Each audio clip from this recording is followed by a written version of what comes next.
بسم الله الرحمن الرحيم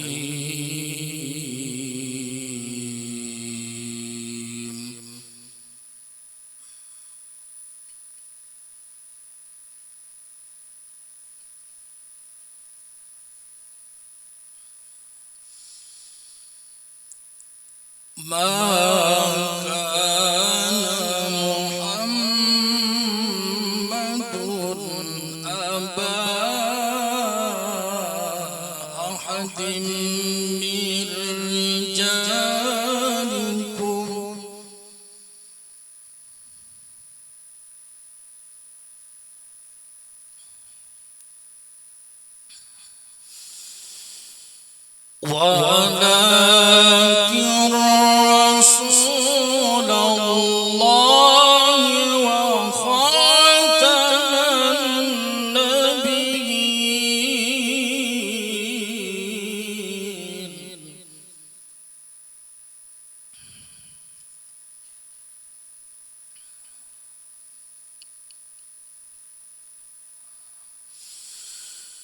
وكان الله بكل شيء عليما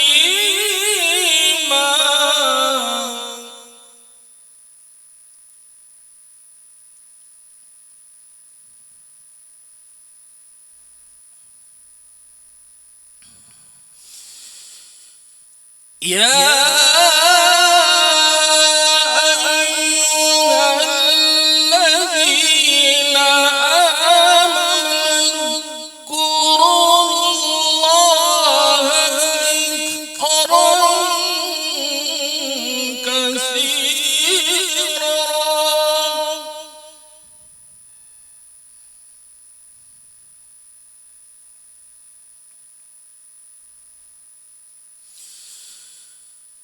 وسبحوه بكرة وأصيلا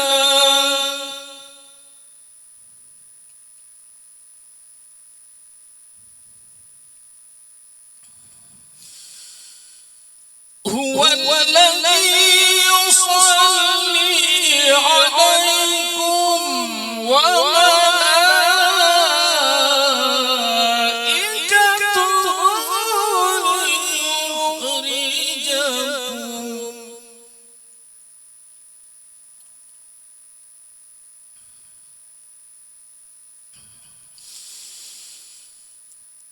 وملائكته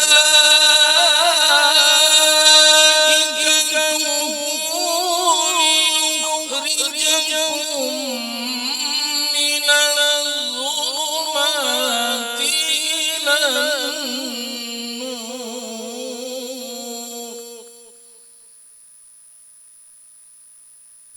Assalamualaikum warahmatullahi wabarakatuh. Alhamdulillah rabbil alamin. Wassalatu wassalamu ala asyrofil anbiya'i wal mursalin sayyidina maulana Muhammadin wa ala alihi washabihi ajmain. Amma ba'du. Yang terhormat Ustadz Aulia Rahman, yang saya hormati Bapak dari Yayasan, pejabat struktural di lingkup Untas Widagama Makam, Bapak Ibu sekalian, karyawan karyawati Untas Widagama Makam, para dosen yang hadir pada hari ini, para mahasiswa, ada beberapa yang hadir, dan para kelompok DIBA ya, yang sudah mulai tadi pagi sudah mengisi acara ini, Ustaz. Dan yang bisa saya sebutkan yang lain mungkin yang hadir pada hari ini. Mari kita selalu bersyukur kepada Allah Subhanahu wa taala. Pada hari ini kita masih bisa hadir di majelis ini dalam rangka memperingati Maulid Nabi Muhammad sallallahu alaihi wasallam. Saya kenalkan diri saya dulu, Ustaz ya. Nama saya itu Ali Mustafa. Jadi bukan Mustafa gitu. Saya kalau pertama kali kenalan sama mahasiswa tadi saya kasih tahu, jangan salah nulis nama saya ya. Artinya jauh berbeda. Ali Mustafa dengan Ali Musofa gitu. Tadi saya dengar ada Mustafa di situ tadi. Tahu kira-kira artinya Ali Mustafa itu? Mustafa namanya siapa? Iya, namanya Nabi Muhammad. Mustafa. Jadi kalau Mustafa namanya Nabi Muhammad. Jadi kalau nama saya Mustafa, jadi beda jauh artinya. Kalau nggak salah Mustafa itu terpilih Ustaz ya. Orang yang terpilih. Itu mungkin alhamdulillah 99% di kampus ini nulis nama saya benar. Biasanya mahasiswa yang baru aja yang salah itu. Terima kasih kepada pelaksana acara pagi hari ini yang bisa terlaksana dengan baik walaupun nanti tibanya hari Sabtu Ustaz yang nggak salah 8 Oktober itu tepatnya ya. Tapi kita mendahului peringatan ini. Nanti kita dengarkan isinya hikmah daripada peringatan Maulid ini karena kita sangat bersyukur menjadi umat muslim gitu ya. Karena agama Islam itu jelas agama yang sempurna. Bismillahirrahmanirrahim. Assalamualaikum warahmatullahi wabarakatuh. Alhamdulillahi rabbil alamin. Wassalatu wassalamu ala asyrafil anbiya'i wal mursalin Sayyidina wa maulana Muhammad wa ala alihi wa ashabihi wa barik wa sallim ajma'in amma ba'd. Yang sama-sama kita hormati dan kita muliakan Bapak Rektor, Bapak Dr. Andes Ali Musofa MM, yang kami hormati para wakil rektor, para dekan, dosen, para pegawai, mahasiswa dan rekan-rekan dari Maulid dan Ustadz yang kami hormati. Alhamdulillah di pagi yang penuh berkah ini kita dikumpulkan di tempat yang mulia dalam satu acara yang mulia dalam keadaan mudah-mudahan kita juga dimuliakan oleh Allah Subhanahu wa taala baik dalam kehidupan dunia ataupun dalam kehidupan akhirat. Salawat serta salam tak pernah lupa selalu kita haturkan kepada junjungan kita Nabi besar Nabi Muhammad sallallahu alaihi wasallam. Baik. Bapak Ibu yang saya hormati, tema kita di Maulid hari ini judulnya adalah Rasulullah sebagai inspirator dunia. Jadi bahasa inspirator itu kan merupakan ambilan dari inspirasi. Bagaimana memberikan suatu inspirasi kepada orang lain yang ada di belakangnya untuk diambil manfaatnya kemudian diikuti. Jadi begitu saya coba dan saya telaah, begitu dapat judul ini Bapak Ibu, ternyata ada seorang ulama besar yang sampai sekarang masih hidup ya. Dan bukunya itu bestseller. Nanti kalau Bapak Ibu yang pernah baca, ada buku judulnya itu La Tahzan. Jangan, apa Bapak Ibu artinya La Tahzan? Jangan sedih. Itu yang buku itu yang ngarang adalah Dr. A'id Al-Qarni. Beliau ternyata baru-baru ini itu mengeluarkan buku yang baru juga. Buku barunya itu kemudian sudah diterjemahkan ke dalam bahasa Indonesia. Judulnya pas sekali dengan tema kita di hari ini, Rasulullah Nabi Muhammad sebagai inspirator dunia. Dan buku itu kemudian dibagi dalam hampir 20 bagian lebih. Jadi kalau menurut dengan judul itu kayaknya Maulid kita ini penjelasannya sampai jam maghrib lah insya Allah Bapak Ibu. Karena panjangnya itu luar biasa. Ada satu hal menarik yang coba saya baca dari buku itu, karena judul bukunya itu kan Nabi Muhammad sebagai inspirator. Jadi kalau kita mau lihat suami yang baik itu seperti apa, itu dicontohkan. Ada hadisnya. Kalau mau lihat pemimpin yang baik itu seperti apa, dicontohkan. Kalau mau sebagai guru yang baik, itu seperti apa. murid yang baik itu seperti apa? Dicontohkan, karena apapun yang dilakukan oleh Nabi itu merupakan inspirasi bagi orang yang ada di sekitar. Bapak Ibu yang saya hormati, maka kemudian nanti pembahasan tentang Rasulullah sebagai seorang inspirator kita mulai mungkin di pagi ini atau menjelang siang ini dengan judul Rasulullah sebagai inspirasi bagi kita semua dalam tugas kita sebagai seorang pengajar atau sebagai seorang dosen. Bapak Ibu yang saya hormati, jadi guru itu dalam bahasa Arab itu disebutkan banyak. Mungkin nanti kalau sampean lihat di Samarinda, kultur masyarakatnya itu manggil orang yang ngisi di pengajian itu macam-macam. Ada yang dipanggilnya itu guru. Itu biasanya orang mana Bapak Ibu? Guru gitu. Nanti ada juga yang manggilnya itu ustadz, gitu ya. Nanti ada yang manggilnya itu muballigh. Nanti dalam bahasa Arab itu pun banyak.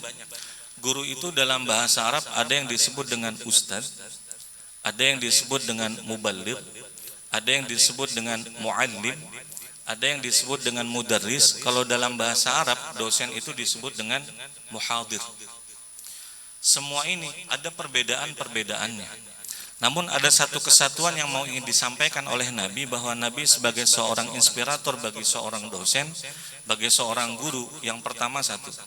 Apa itu Bapak Ibu? Muridnya Rasul Sallallahu Alaihi Wasallam itu jenisnya banyak. Dari yang paling penurut, saking menurutnya, karena apapun yang disampaikan pasti dibenarkan, disebut dengan sahabat Abu Bakar Siddiq. Orang yang belajar kepada Nabi Sallallahu Alaihi Wasallam itu ada yang hampir membunuh Nabi. Jadi kalau hari ini kita lihat, kita lagi ngajar, tiba-tiba kemudian ditemukan ada mahasiswa yang ngelawan sama dosen. Maka dari sini kita bisa paham dari sejarah Nabi Sallallahu Alaihi Wasallam bahwa apa yang kita hadapi di hari ini, kita lagi ngajar, tiba-tiba mahasiswanya pegang HP. Kita lagi ngajar, Pak. Tiba-tiba mahasiswanya main HP. Kita pada saat lagi ngajar, tiba-tiba kemudian ada di belakang yang macam-macam. Mungkin Bapak Ibu pengalamannya juga jauh lebih banyak. Macam-macam nggak Bapak Ibu? Kalau kita lagi ngajar, perilaku mahasiswa itu macam-macam.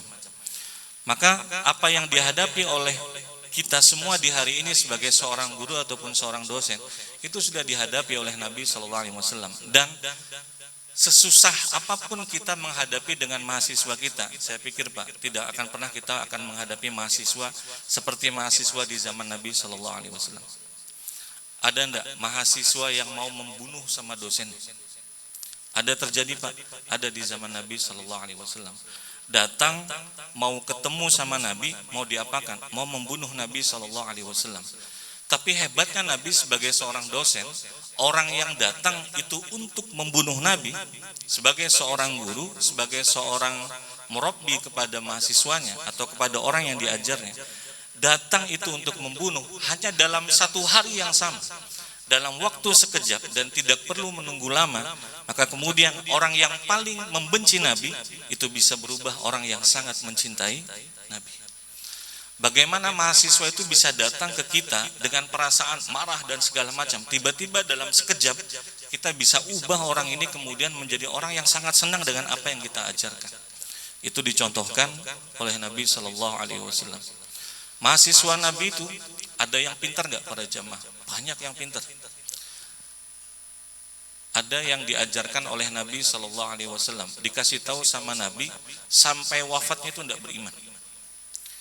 Ada orang itu saking bodohnya, bahasa Arab bodoh itu adalah jahil ya Bapak Ibu.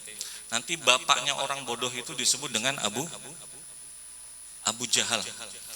Abu Jahal itu jangan diterjemahkan harfiah.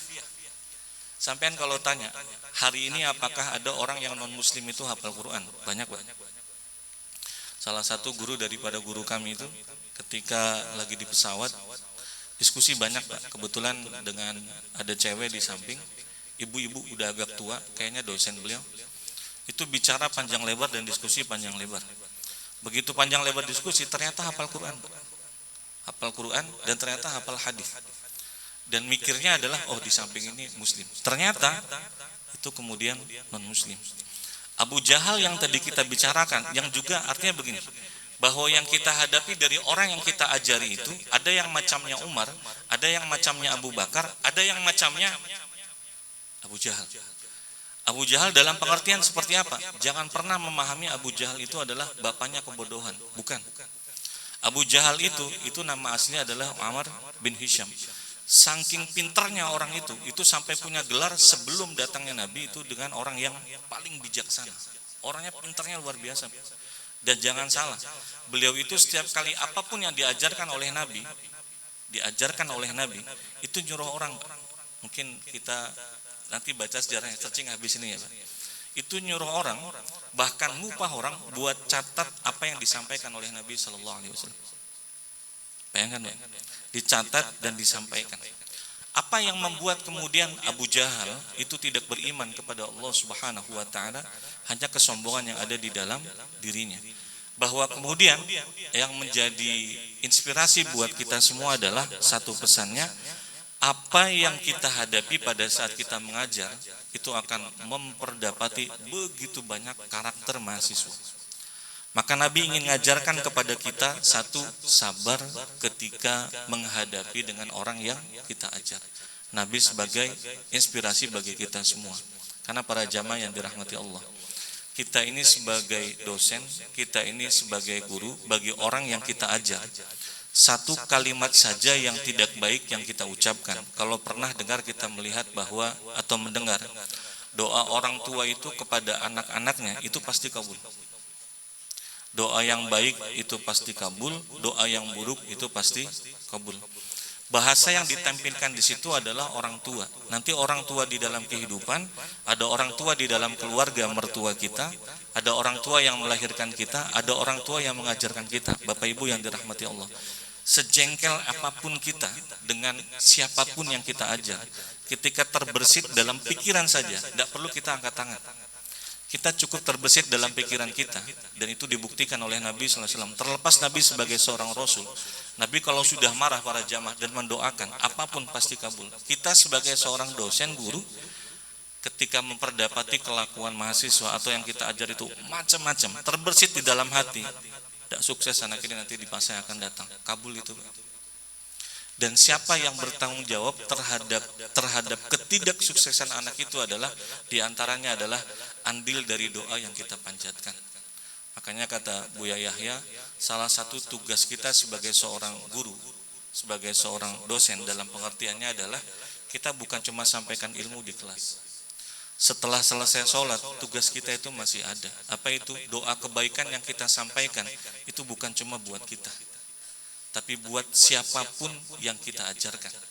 Maka Bapak Ibu yang dirahmati Allah, doa yang kita panjatkan di tengah malam, doa yang selalu kita sampaikan setelah setiap habis sholat, buat siapapun yang kita ajar, pengaruhnya dia tahu atau tidak tahu, para jamaah yang Bapak Ibu yang saya hormati, itu akan sangat berpengaruh buat mereka. Itu yang pertama, adalah belajar kepada Nabi sebagai seorang inspirator bagi kita semua, sabar dalam menghadapi siapapun yang kita ajar. Yang kedua, Bapak Ibu yang dirahmati Allah, sebagai seorang dosen ataupun sebagai seorang guru, hadis itu pengertiannya adalah perkataan, perbuatan, takrir, itu merupakan pengakuan dan sifat. Jadi apapun yang dilakukan oleh Nabi itu jadi standar hukum. Maksudnya begini, ada satu kebiasaan kita itu di Samarinda ya, menurut kultur yang saya lihat, kalau ada sesuatu permasalahan, kadangkala itu tidak tanya hukumnya apa. Jadi misalnya begini, ada masalah baru, tiba-tiba kemudian bingung, ini boleh apa nggak boleh? Jawabannya Bapak, itu Ustadz Anu ngerjain. Ustadz Anu ngerjain. Padahal Ustadz itu ngerjakan bisa jadi standar hukum atau bukan. Si Anu itu, guru Anu ngerjakan. Padahal apa yang dikerjakan sama guru itu bisa benar, bisa salah. Bahwa Nabi Shallallahu Alaihi Wasallam diamnya saja itu merupakan inspirasi buat kita semua. Apapun yang dilakukan oleh Nabi Shallallahu Alaihi Wasallam, apa yang dikerjakan itu bisa menjadi inspirasi. Pelajarannya buat kita adalah, Bapak Ibu yang saya hormati, kadangkala mahasiswa kita itu melihat kita bukan tentang apa yang kita katakan, tapi tentang apa yang kita lakukan. Yang kita kerjakan itu walaupun sedikit, yang kita kerjakan itu walaupun tidak terlihat, itu bisa menjadi suatu standar bagi anak murid kita, bagi mahasiswa kita. Maka apapun yang kita kerjakan itu haruslah bisa dipertanggungjawabkan, baik atau tidak baik, itu akan mereka ikuti. Mudah-mudahan apapun yang kita sampaikan, tugas kita sebagai seorang pengajar di kampus tercinta kita ini, itu bisa menjadi ladang pahala buat kita semua. Yang kedua, terkait tentang Nabi sebagai seorang inspirator buat kita semua adalah sebagai seorang pemimpin. Kita ini semua adalah pemimpin dengan ruang lingkupnya kita masing-masing. Baik, saya masuk tadi itu ngelihat ada kembang-kembang ya Bapak Ibu. Ini biasanya kalau di sebagian tempat ada tambahannya Pak. Mudah-mudahan nanti di tahun depan ada tambahannya nih Pak. Ada gantungannya ya. Tadi gantungannya sudah dibagi ya Pak. Kayaknya belum sampai ke depan kayaknya nih Pak. Jadi kalau di sebagian tempat gantungannya itu pakai permen ya. Pakai permen, pakai apa. Nanti kalau mau meriah lagi di tahun depan boleh dicoba Bapak Ibu. Nanti setiap kembang itu digantung pakai uang 100.000. Itu insya Allah banyak yang hadir Pak. Yang nggak diundang datang juga kayaknya. Jadi contohnya lagi saya lihat ada adat Bugis ya. Ada kawan-kawan dari Sulawesi, itu kalau acara maulidan di depannya itu ada buah ya Pak. Ada buah, nanti pas kemudian Tola'al badru alaina, itu rebutan Pak. Sampai ustadznya aja Pak, kalau bahasa Jawanya itu tekipai Pak. Tahu tekipai Pak? Terlempar Pak, karena rebutan itu. Saya sempat coba berpikir para jamaah, kalau sampean tanya di Timur Tengah itu ada maulidan nggak? Ada Pak, maulidan. Cuma bedanya kalau maulidan di Timur Tengah itu, kalau tempat kita ini kan jam pagi menjelang siang, kadang biasanya kita itu malam. Kalau Timur Tengah itu acara maulidannya Pak, habis sholat subuh. Nanti kalau mau dicoba tahun depan maulidannya sholat subuh, insya Allah ada orang apa nggak ada orang. Habis sholat subuh itu acara maulidan. Ada kembang seperti ini dan segala macam. Ini yang kayaknya yang mau disampaikan kepada kita adalah bahwa acara yang kita adakan ini bukan acara seremonial tahunan saja. Tapi kalau kata Gus Baha itu berkat. Acara maulid yang paling tampak itu sudah ada berkat kotak masing-masing ya Bapak Ibu. Jadi ada berkat. Kalau sampean tanya maulid di Timur Tengah itu Pak, itu nggak ada makanannya Pak. Jadi kalau maulidan di sana itu ada pernah dikasih cuma kopi 1 cangkir, sudah habis itu pulang. Sudah datangnya subuh dan kemudian cuma dikasih kopi 1 cangkir, kadang kue dikasih 1. Itu cuma acara maulidan. Artinya kita datang ke tempat ini Bapak Ibu, maka hal pertama yang sangat-sangat kita harapkan adalah keberkahan dari Allah Subhanahu wa taala. Dan keberkahan itu ada yang tampak nyata seperti ini ya, ada kotak. Saya coba lihat Pak di sebagian tempat kayaknya di Madura ya. Itu kalau acara-acara seperti itu Pak, dikasih baliknya itu bawa beras. Di mana itu Pak? Di Jawa apa di kayaknya daerah pesisir mau hampir nyebrang ke Madura ya Pak. Itu setiap acara itu kemudian ada berasnya, dikasih gula, dikasih minyak dan segala macam, bagi-bagi sembako. Itu kira-kira kalau diadakan di Samarinda banyak yang datang nggak Bapak Ibu? Bukan banyak yang datang lagi ya Bapak Ibu ya. Yang sudah ngambil itu bisa ngambil lagi karena ngambil berkahnya itu. Nah, ada kemeriahan yang luar biasa ketika mengadakan acara maulid itu. Maka apa yang bisa kita ambil pesan-pesan dari kejadian itu? Di antaranya adalah orang maulid itu sebenarnya kan membaca sirah Nabi. Tadi kita dengar ada maulid, tadi yang dibaca maulid, Masya Allah ya, maulid dibai ya. Ada maulid dibai, ada maulid simtud duran. Sebenarnya maulid itu adalah sejarah hidup Nabi Muhammad SAW. Jadi orang ketika membaca maulid itu sedang membaca inspirasi apa yang sedang ditampilkan pada saat kita membaca maulid itu sendiri. Nah, termasuk nanti diantaranya adalah sebagai bentuk kepemimpinan, Nabi sebagai seorang pemimpin. Saya ada pertanyaan begini Bapak Ibu. Di Denmark itu pernah terjadi keributan besar di Denmark dan kemudian di Prancis ya. Itu gara-gara ada orang yang membuat karikatur kartunnya Nabi Shallallahu Alaihi Wasallam. Jadi bentuk pemimpin Nabi Shallallahu Alaihi Wasallam itu bahkan sebegitu dicintainya Nabi itu sama orang yang dipimpinnya, sampai kita ini adalah orang yang tidak pernah bertemu sama Nabi. Kita ini adalah orang-orang yang tidak pernah bertemu sama Nabi, tapi kita adalah orang yang dipimpin oleh Nabi Sallallahu Alaihi Wasallam. Sebegitu cintanya kita itu sama Nabi. Maka kalau Nabi sebagai seorang inspirator dalam bentuk kepemimpinan, bagaimana kemudian beliau bisa sangat dicintai oleh orang yang dipimpinnya? Orang itu cinta Nabi, itu sampai-sampai kemudian sanggup mengorbankan nyawanya hanya untuk menjaga dan melindungi Nabi Sallallahu Alaihi Wasallam. Dulu kalau ada namanya sahabat namanya Khabbab, itu ketika ditangkap dan kemudian dibunuh, itu dicincang ya. Jadi orang-orang yang menyiksa kaum Quraisy itu pada saat menyiksa kaum musyrikin Mekah, pada saat menyiksa sahabat, itu bukan disiksa tek dibunuh selesai, enggak. Itu Pak, dicincang. Bahasanya itu dagingnya itu benar-benar dipotong-potong.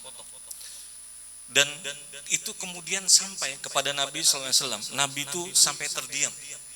Nabi terdiam sampai karena membayangkan apa yang terjadi kepada para sahabat. Cuma sebagai seorang pemimpin yang begitu dicintai oleh orang yang ada di belakangnya, itu Khabbab sebelum dibunuh itu kan ditanya, "Wahai Khabbab, saya mau tanya. Sekarang kan bentar lagi sampai ini mau dibunuh. Kalau seandainya kau gantikan kedudukanmu diganti dengan Muhammad, kira-kira mau apa enggak?" Jawabannya apa? Satu duri saja itu kena dengan kaki Nabi Sallallahu Alaihi Wasallam dibandingkan dengan nyawanya saya. Lebih baik saya yang mati daripada duri kena kaki Nabi Sallallahu Alaihi Wasallam. Siapa yang sepanatik itu terhadap pimpinan? Ada nggak Pak? Yang sanggup berkorban diri, sanggup berkorban nyawa. Satu duri saja saya nggak mau kena. Sebegitu beliau itu dicintainya sama orang yang dipimpinnya. Ada orang yang masuk surga itu masih sedih. Ada sahabat itu yang pada saat dia bertanya kepada Nabi, "Ya Rasulullah, seandainya saya masuk surga, bukan masuk surga atau tidaknya yang saya bayangkan.